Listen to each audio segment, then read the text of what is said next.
नमयून जीर्णिन्दाणं वर केवलद्य सुखपत्ताणं उच्छं सत्तरिभंगम उव इत्थं वीरनाहेन। आज हमें एक चैत्य चैत्यालय स्तोत्र मिला। उसके अंदर वो छंद है, ईश्वाकारेण जनाद्रौ दधिमुख शिखरे व्यंतरे स्वर्गलोक। वो पूरा बड़ा स्तोत्र है।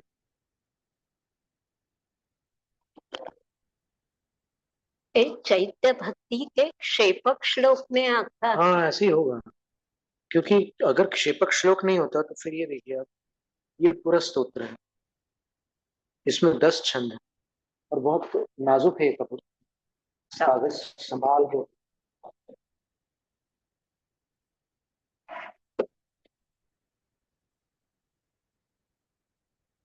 वीर नाहेण,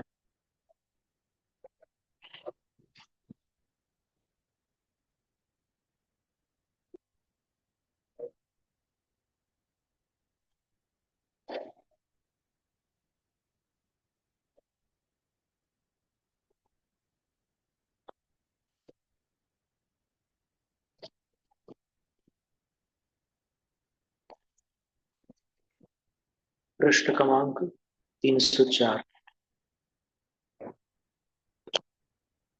कुछ शुद्धिकरण हमने ऐसे पेंसिल से लिखे हैं बाजू में थोड़े से। भद्रिले होना चाहिए, वो भद्दिले प्राकृत में बनता है।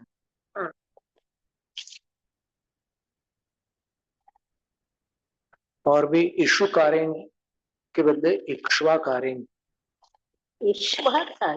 इश्वाकारेण, इशु आकार,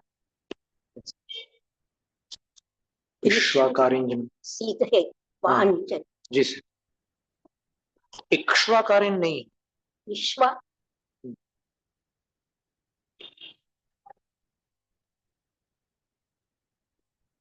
गोत्र कर्म के 7 भंग होते तथा वेदनी कर्म के 8 भंग। आयु कर्म की 4 प्रकृतियों के क्रम से 5, 9, 9 और 5 भंग होते हैं।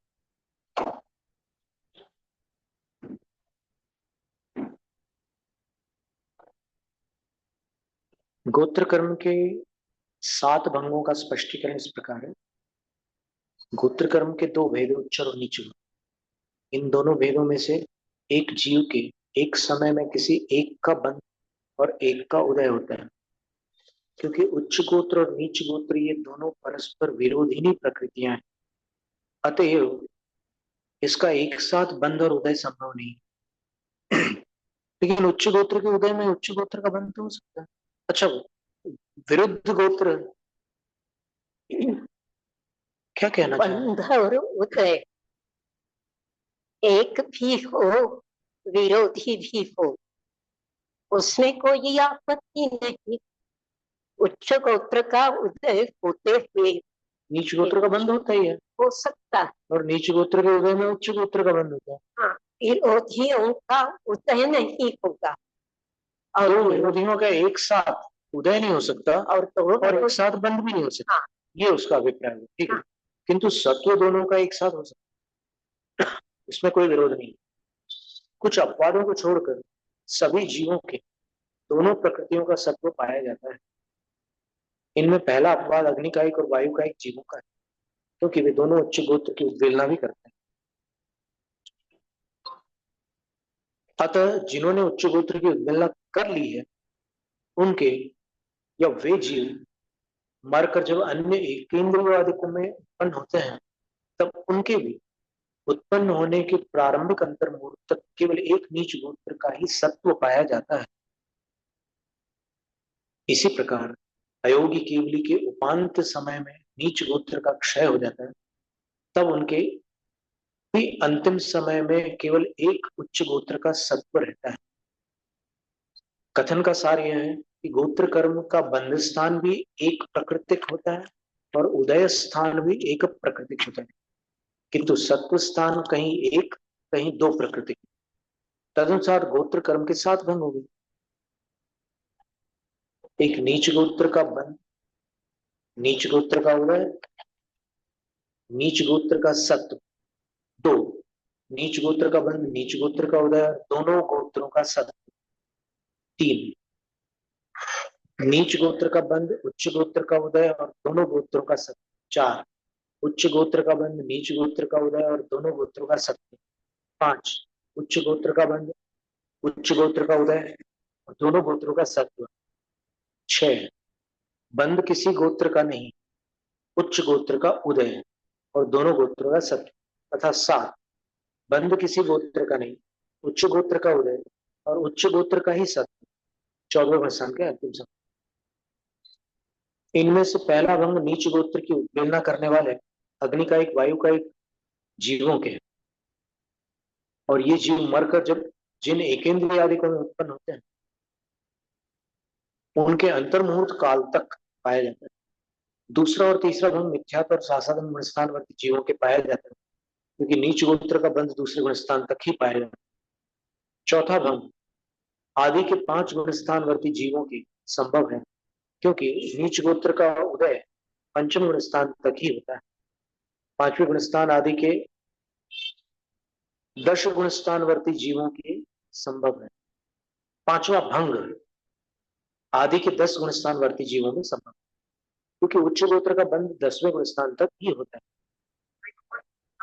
छठा भंग 11वें गुणस्थान से लेकर 14वें गुणस्थान के उपांत समय तक पाया जाता है। 7वां भंग 14वें गुणस्थान के अंतिम समय में पाया जाता है। इस प्रकार गोत्र कर्म के 7 भंगों का विवरण। अब वेदनीय कर्म के 8 भंगों का स्पष्टीकरण। वेदनीय कर्म 2 प्रकार का है, साता और असाता। इन दोनों में से एक जीव के एक समय में किसी एक का बंध और किसी एक का उदय रहता है, क्योंकि ये दोनों परस्पर विरोधी प्रकृतियां हैं। परंतु किसी एक प्रकृति के सत्ता से विच्छिन्न होने तक सत्व दोनों का पाया जाता है। जब किसी एक की सत्व विच्छित्ति हो जाती है तब किसी एक ही प्रकृति का सत्व पाया जाता है। इस कथन का सार यह है कि वेदनीय कर्म का बंध स्थान भी एक प्राकृतिक है और उदय स्थान भी एक प्राकृतिक है, किंतु सत्व स्थान 2 प्राकृतिक और 1 प्राकृतिक, इस प्रकार 2। तदनुसार वेदनीय कर्म के 8 भंग। 1, असाता का बंध, असाता का उदय, दोनों का सत्व। 2, असाता का बंध, साता का उदय और दोनों का सत्व। 3, साता का बंध, साता का उदय, दोनों का सत्व। 4, साता का बंध, असाता का उदय और दोनों का सत्व। इस प्रकार वेदनीय कर्म का बंध होने तक उपर्युक्त 4 बंध होते हैं, 4 भंग होते हैं। तथा बंध के अभाव में 5वां भंग असाता का उदय, दोनों का सत्व। 6ठा भंग साता का उदय, दोनों का सत्व। 7वां भंग असाता का उदय, असाता का सत्व। तथा 8वां भंग साता का उदय और साता का सत्व। ये 4 भंग होते हैं। इनमें से प्रारंभ के 2 भंग पहले गुणस्थान से लेकर 6ठे गुणस्थान तक होते हैं, क्योंकि वहां तक के असाता का बंध होता है, 6ठे तक ही बंध होता है। तीसरा और चौथा भंग पहले गुणस्थान से लेकर 13वें गुणस्थान तक पाया जाता है, क्योंकि साता वेदनी का बंध वहां तक। 5वां और 6ठा भंग 14वें गुणस्थान के उपांत समय तक पाया जाता है, क्योंकि वहीं तक दोनों प्रकृतियों का सत्व पाया जाता है। 7वां और 8वां भंग 14वें गुणस्थान के अंतिम समय में पाया जाता है। जिन अयोगी केवली के उपांत समय में साता वेदनी की सत्व विच्छुत्ति हो गई है, उनके अंतिम समय में तीसरा भंग पाया जाता है। और जिनके उपांत समय में असाता वेदनी की सत्व विच्छुत्ति हुई है, उनके अंतिम समय में चौथा भंग पाया जाता है। इस प्रकार वेदनी कर्म के 8 भंगों का विवरण किया। 4 आयु कर्म के भंगों का वर्णन आगे चलकर स्वयं किया है, अतएव यहां उनका वर्णन नहीं है। अब भाष्यकार गोत्र कर्म के भंगों का निरूपण करते हैं। उच्चम उच्च नीचम, नीचम उच्चम च नीचम च, बंधम उदयम नीचौसु, विसंतुदयम सवनीचम च। पंक्ति रचना के क्रम से प्रथम स्थान में उच्च गोत्र का बंध, उच्च गोत्र का उदय। द्वितीय स्थान में उच्च गोत्र का बंध, नीच गोत्र का उदय। तृतीय स्थान में नीच गोत्र का बंध, उच्च गोत्र का उदय। चतुर्थ स्थान में नीच गोत्र का बंध, नीच गोत्र का उदय। इन चारों ही स्थानों में उच्च और नीच दोनों ही गोत्रों का सत्व लिखना चाहिए, जानना चाहिए। पांचवें स्थान में नीच गोत्र का बंध, नीच गोत्र का उदय और नीच गोत्र का सत्व। इस प्रकार लिखने पर गोत्र कर्म के 5 भंग हो जाते हैं। इनकी संदृष्टि मूल में दी है। गोत्र से भंगा गुणस्थानेषु बंध उदय सत्व, क्रम से दी हुई संख्या है। मिच्छम पंच भंगा सासण सम्मम में आयु चौकम आयुधुवम तीसुवरी पंचसु एको तहा पढ़म।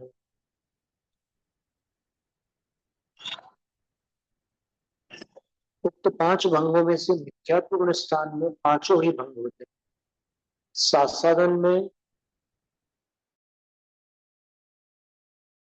मिश्र, अविरत और देश विरत 3 गुण स्थानों में आदि के 2 भंग होते हैं। प्रमत्त संयत आदि 5 गुण स्थानों में आदि का 1 भंग होता है।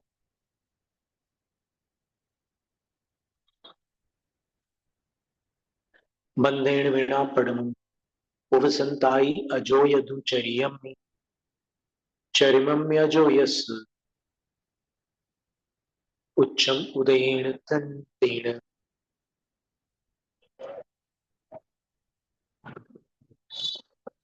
उपशांत कषाय गुणस्थान से आदि लेकर अयोगी केवली गुणस्थान तक, वहां के द्विचरम समय तक गोत्र कर्म के बंध के बिना प्रथम भंग होता है।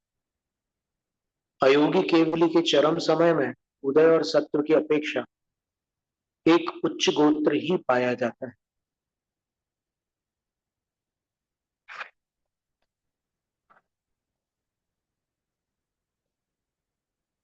वेदनीय गोधम्य परमा भंगा हवंति चत्तारि मिच्छादिपमत्तन्ते ते खलु सत्तसुवि आदिमादुन्नि आयुधुयम न बंधम दुचरिम समयम होई य अजोगे उदयम संतम सायम सायम पुणुरिम समयम मी। गोत्र कर्म के समान वेदनीय कर्म के भी आदि के 4 भंग होते हैं और वे निश्चय से मिथ्यात्व गुणस्थान से लेकर प्रमत्त संयत गुणस्थान पर्यंत होते हैं। अब प्रमत्त संयत को आदि लेकर ऊपर के 7 गुणस्थानों में आदि के 2 भंग होते हैं। असाधा का भंग नहीं बनेगा वहां बंध के। अयोगी केवली के द्विचरम समय तक वेदनीय के बंध बिना असाता का उदय, दोनों का सत्व, तथा साता का उदय, दोनों का सत्व, ये आदि के 2 भंग होते हैं। पुनः अयोगी जिनके अंतिम समय में असाता का उदय, असाता का सत्व और साता का उदय, साता का सत्व, ये 2 ही भंग होते हैं।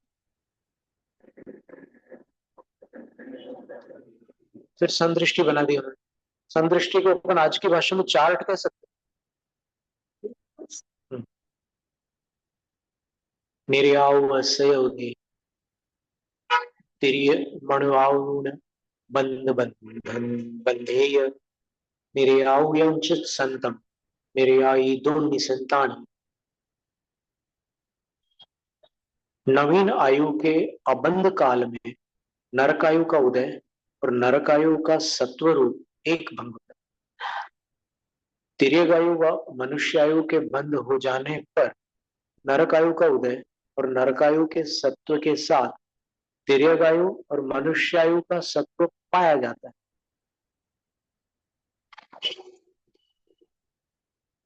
आयु कर्म की उसके बंध अबंध की अपेक्षा 3 अवस्थाओं की। प्रभव संबंधी आयु के बंधने से पूर्व की अवस्था, प्रभव संबंधी आयु को के बंध कालीन अवस्था के बंध काल की दशा और परभव संबंधी आयु के बंध जाने के पश्चात उत्तर काल की दशा। इन तीनों दशाओं में क्रम से अबंध काल, बंध काल और उपरत बंध काल कहते हैं। इनमें से नारकों के अबंध काल में नरकायु का उदय और नरकायु की सत्ता रही। बंध काल में तिर्यकायु का उदय, फिर तिर्यकायु का बंध, नरकायु का उदय और तिर्यकायु की सत्ता। तिर्यकायु और नरकायु दोनों की सत्ता तथा मनुष्यायु का बंध होने पर मनुष्यायु का बंध, नरकायु का उदय और मनुष्य नरक आयु का सत्व, ऐसे दो बंध बनते। फिर उपरत बंध काल में नरकायु का उदय, नरक तिर्यकायु की सत्ता तथा नरकायु का उदय, नरक मनुष्यायु की सत्ता, ऐसे दो बंध बनते। इस प्रकार नरक गति में आयु के अबंध, बंध और उपरत बंध के अपेक्षा कुल 5 भंग बनते। मूल में जो अंक संदृष्टि दी है उसमें 1 के अंक से नरकायु का, 2 के अंक से तिर्यकायु का, 3 के अंक से मनुष्यायु का और 4 के अंक से देवायु का संकेत। तिर्यावस उदय चौंडमाउण बंध बंधेय तिर्यावयंच संतम तिर्याई दुन्नि संतानी। तिर्यकायु के उदय में और चारों आयु कर्मों के अबंध काल में तथा बंध काल में क्रमशः तिर्यकायु की सत्ता, तिर्यकायु के साथ नरक आदि चारों आयु कर्म में से कोई भी एक की सत्ता, इसी प्रकार 2 आयु कर्मों की सत्ता पाई जाती है। इस प्रकार 2 का आयु कर्मों की सत्ता पाई जाती है। बद्धायुष्क में 2 आयु रहेंगे कर्म। मनुयायु यस्य उदय शौण्डमाउण बंध बंधते बंधेय मनुयायुंच संतम मनुयायितो निसंतानी। मनुष्यायु के उदय में और चारों आयु कर्म के अबंध काल में तथा बंध काल में क्रमशः मनुष्यायु की सत्ता के साथ नरकादि शेष 4 आयु कर्मों में से एक एक आयु की सत्ता, इस प्रकार 2 आयु कर्मों की सत्ता एक साथ पाई जा सकती है बद्धायुष्क। भुजमा और मध्यमा। अब देवायु के भंग का निरूपण। देवाउस उदय प्रियमणिवाउण बंध बंधेय देवायुंच संतम देवाई दो निसंतानी। देवायुष का देवायु के उदय में और तिर्यकायु तथा मनुष्यायु के अबंध और बंध काल में क्रमशः देवायु की सत्ता, देवायु मनुष्यायु तथा देवायु तिर्यकायु की सत्ता बनती है।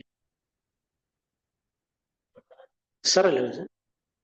22 21 17 13 9 5 चौथी द्वयम चय्यम बंधठाणानि मोहस्य।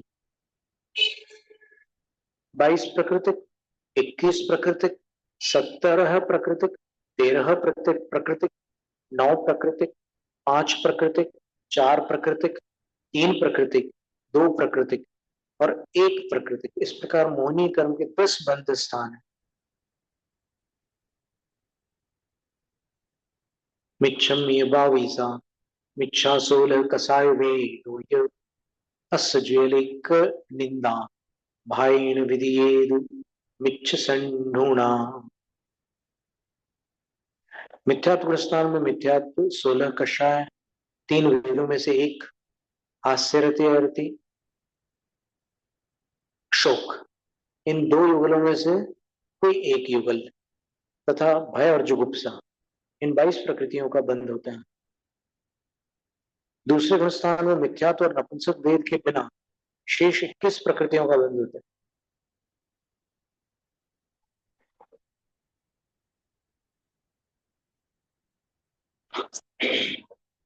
पड़मचौकीर्ण निथि प्रयामिसे अविरय सम्मेय विधियेनुनात् देशे छठे तयूण सप्तमठेय। अनंतानुबंधित चतुष्क और स्त्री वेद के बिना शेष 17 प्रकृतियों का बंध मिश्र और अविरत सम्यक्त गुण स्थान में होता है। द्वितीय कषा चतुष्क के बिना द्वितीय कषाय चतुष्क के बिना शेष 13 प्रकृतियों का बंध देश विरत गुणस्थान में।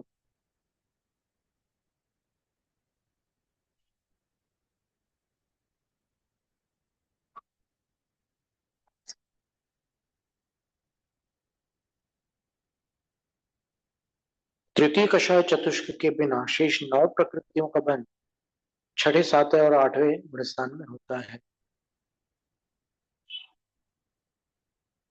अरे सोएणुना परम कुंवे संजलना एगे गुणा एवं दठाणा मोह बंधम में। अरति और शोक का बंध छठे गुणस्थान तक होता है। हास्य रति और भय जुगुप्सा का बंध आठवें गुणस्थान तक होता है। अतएव मैं नवे गुणस्थान के प्रथम भाग में पुरुषवेद और संजुलन चतुष्क, इन 4 प्रकृतियों का बंध होता है। जब नवे गुणस्थान के आगे के 4 भागों में क्रम से पुरुषवेद आदि एक एक प्रकृति का बंध कम होता है। अतः 4, 3, 2, 1 प्रकृति स्थान का बंध उन भाग में होता है। इस प्रकार मोहिनी कर्म के बंध के विषय में उपर्युक्त 10 स्थान जानने। ठीक है।